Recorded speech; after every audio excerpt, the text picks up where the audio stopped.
everyone, I'm Kelly from the Vineland Library, and I am going to show you a craft that I made today. This is what I made. It's a watermelon in time for summer. This is a technique or a craft called paper quilling. It involves tightly wrapping paper around something to get these sort of shapes. It was my first attempt at this, so by no means am I an expert, and I know this isn't perfect, but I was happy with the way it came out, and I think it was easy enough that I could show everyone how they might be able to do it. So the first thing you want to do is gather some supplies. Paper-wise, I used origami paper because it's what I had that was already colored, but you could easily grab some computer paper and color it in with colored pencils or markers or crayons if you didn't have anything colorful. I think construction paper would work too. I've done something similar to this with construction paper. Might look a little different, but I think it would work. Of course, you're going to need a pair of scissors, glue or a glue stick, but I have some using a glue stick, a little bit of tape. Color-wise, you're going to need black for your seeds, pink or red for your watermelon. It really doesn't matter. You pick. And of course some green for your rind. You're also going to need something to quill with. I don't have the real tools. I think they're very thin. They look sort of like crocheting needles, but they have a place to hold on to. I don't have that, so I have this paintbrush. You could use a pen or a pencil. Anything you can find thin enough. This is the thinnest thing I could find. That's what I used, and it worked.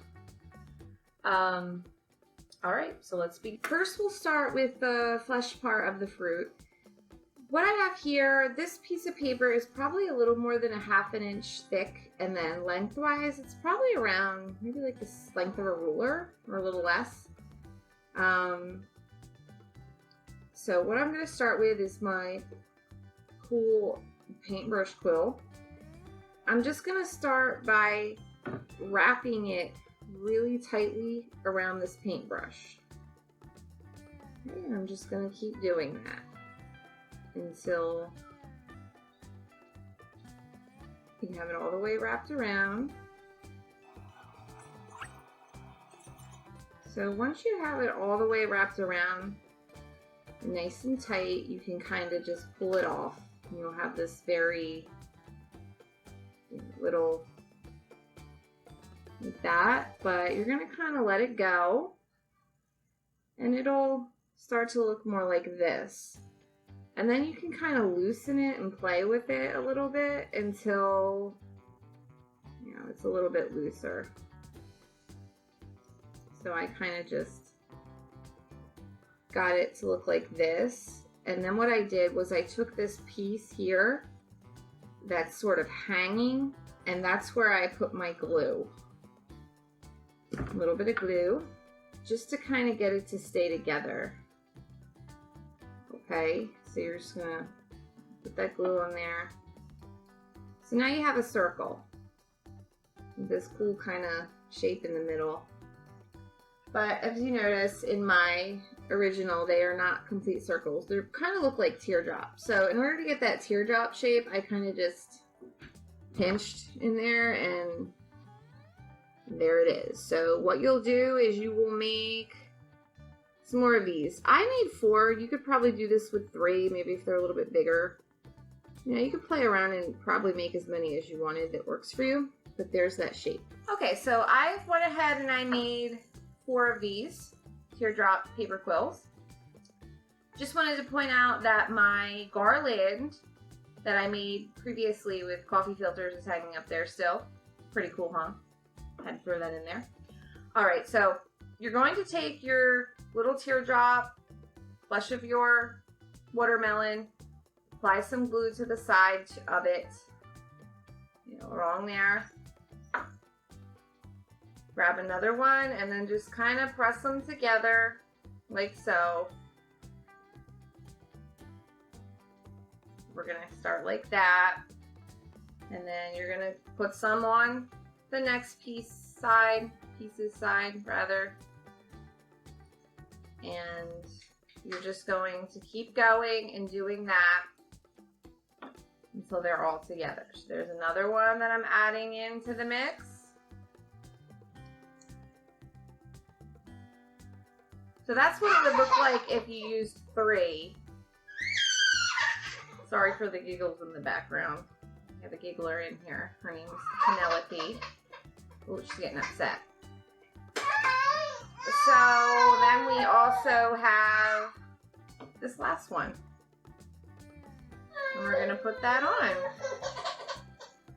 And voila. There's all 4 together. Now that we have our watermelon all put together, we are going to work on our rind. So you will take this green piece of paper, sort of the same thing, about a ½ inch wide, but this time maybe like 6-7 inches long. It can be smaller. You want to do the same thing we did last time. We're just going to wrap it around really tight and until it's all wrapped up. Okay, so it's on there really tight. We slide it off. This time though, we are not going to let it go and let it loosen up. We're going to keep it as tight as we possibly can. Grab our glue and that part that's not all together, put some glue on there and press that down so that it stays shut. We have this tiny little roll. Our little rolls, which will eventually become all the little rolls that are going around the bottom. So now we have to put those rolls onto the watermelon. So I cut a really small little piece of paper, sort of the same that we used when we quilled the pink parts.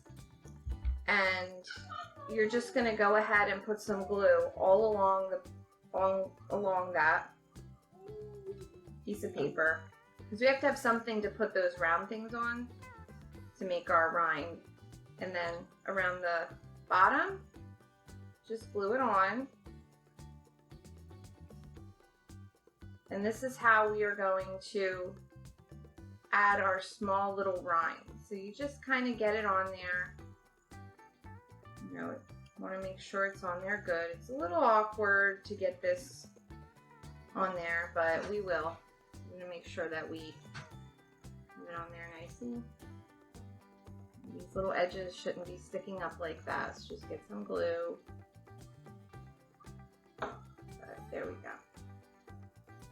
Okay, so I'm just going to hold it all together. Alright. So then you will have this, just like that. And then we're going to take some glue with our little green rolls. Just grab some glue, put it on there really nice, quite a bit. This part's a little time consuming because you're going to have to really kind of hold these on there. So you take the part that we just glued on, that strip, and you just kind of hold it on there. You know, hold it on a little bit because you want it to stick. And you're just gonna keep on doing that until you filled the whole bottom up. Again, here's another one.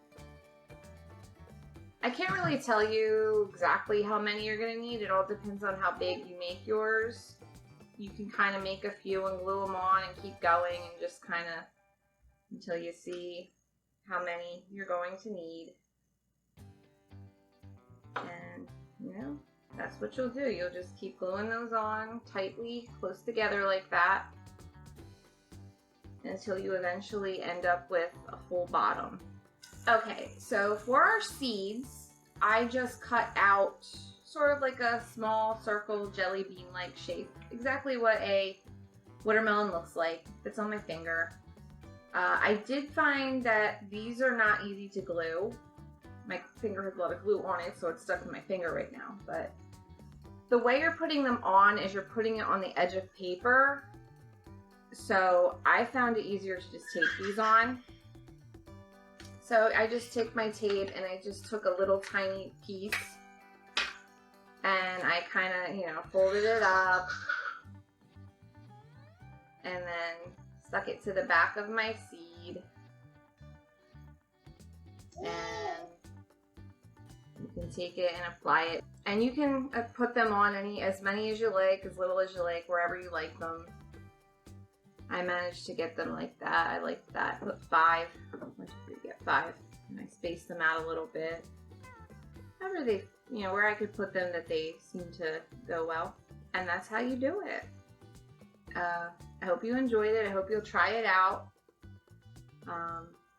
If you do like paper quilling, they do sell special needles type tools for it. You can get, I'm not sure if there's a special kind of paper. I've seen people do things like really cool earrings and jewelry and different things like that. So it is fun, kind of relaxing. It's time consuming, but I enjoyed it and I hope you did too.